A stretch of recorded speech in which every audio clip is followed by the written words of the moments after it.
much, Natalie. We also have CNN's Don Lemon out in Ferguson as well. He's been out there for some time. He's witnessed a lot of the police tactics. And Don, what do you make of what Captain Johnson has announced, that they were responding to Molotov cocktails, shootings, looting, vandalism, all pre-planned? Did you witness or see any of that?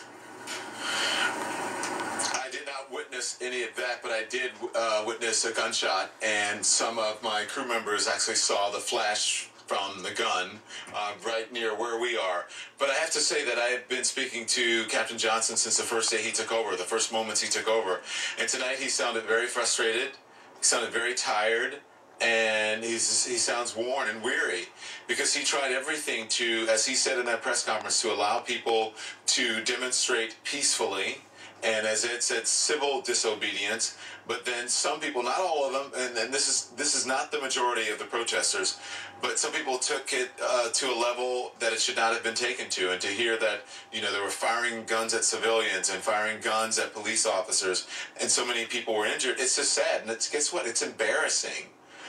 For the people who have been fighting to keep this peaceful. It's embarrassing to the family of the young man who is dead, and now people are taking it on their own accord to rob, steal, and possibly kill people, to loot. It's embarrassing, and if they're doing it, it is stupid. They shouldn't be doing it at this point.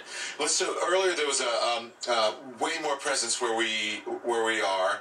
And now it has since calmed down just a little bit. Some of the units have moved into the neighborhood, but police are still blocking off the area. The area is still called a hot area, and they have still blocked it off. And of course, this curfew is until 5 a.m.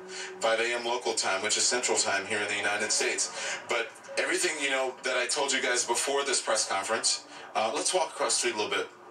Everything that I told you guys before the press conference about some of the bad actors, about the gunshots being fired. Some people were saying, "Oh, it's not gunshots, it's fireworks." It was gunshots. Let's not get it twisted. It was gunshots that were fired, and people were injured, and police had no other option.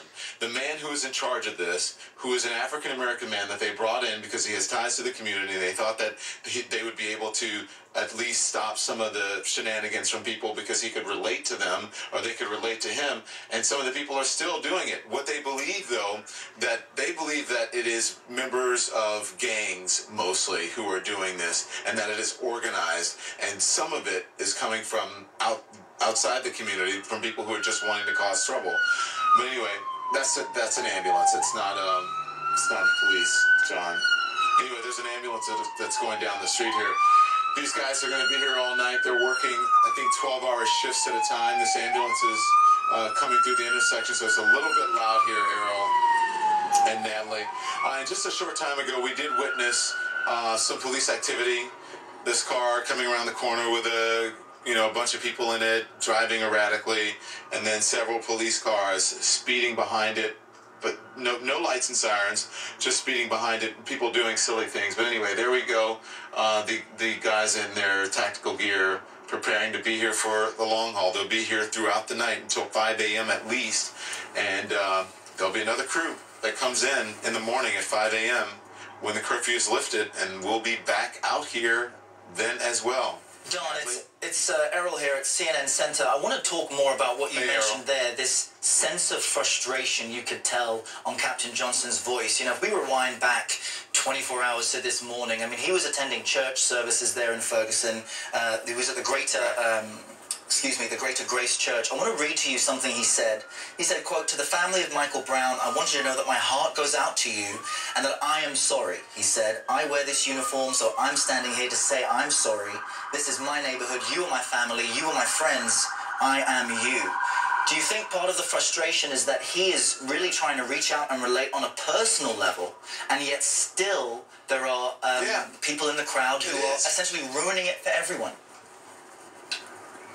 I'm not afraid to say it. It's ignorant people who are ruining it for everyone. It is ignorant, dumb people who are doing it. And it must be embarrassing for him because he took ownership of this particular task and was very proud of it. And people were, for the majority of the people who are out here are not bad actors. There are people who legitimately they want change and they want their voices heard. And when he arrives on the scene, he is welcome openly with open arms. People hug him. It's just a couple of stupid people who come out here with their guns, with the gang bangers and whatever, and they're, you know, they think it's cool to shoot people up and to, you know, say F the police, and it's dumb.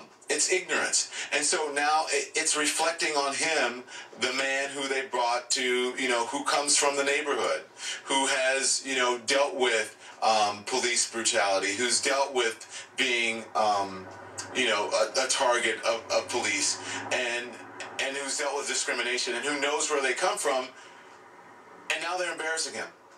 That's exactly what's happening here. And not only embarrassing him, embarrassing themselves, and as I said, the family of Michael Brown. This isn't about your dumb, stupid thing that you could throw a Molotov cocktail at a police officer. This is about a young man who died. This is about showing the community and showing the world that you want change, that you legitimately want change, and that you can show people that you know how to act. And now people, well, you don't know how to act, so there are many people who are going to say, well, what the heck? If they're going to be shooting up people and looting, then the police officers should be out there in the tactical gear, because they're citizens. Most of the citizens are law-abiding citizens in the community and do not deserve for you to terrorize them. And people can legitimately say that because that's exactly what you're doing by acting like an idiot. Yes, we understand that, but, you know, at the same time, these are deep, deep-rooted issues of mistrust with the police, not advocating certainly any violence, but there's just so much But deep those issues mistrust. you can deal with, those issues have to be dealt with. Right. Those issues have to be dealt with, and they will be dealt with, but they should be dealt with in a manner that where you don't terrorize people. They're absolutely legitimate issues, but you cannot deal with those issues. They are deflecting attention away from the legitimate issue, and that is discrimination. That is a police department that people feel that they are not represented by. But if you are going to do those things, you overshadow the good intentions with the stupid actions. Don Lemon is live for us in Ferguson, Missouri. Don, thanks very much. We'll certainly connect with you throughout the night if there are more developments. Natalie, we just watched as the police captain said the police officers did a fine job Sunday night in dispersing the crowd and trying to identify those provocateurs who he says were trying to ruin this really for everybody. Well, and we've been pointing out the church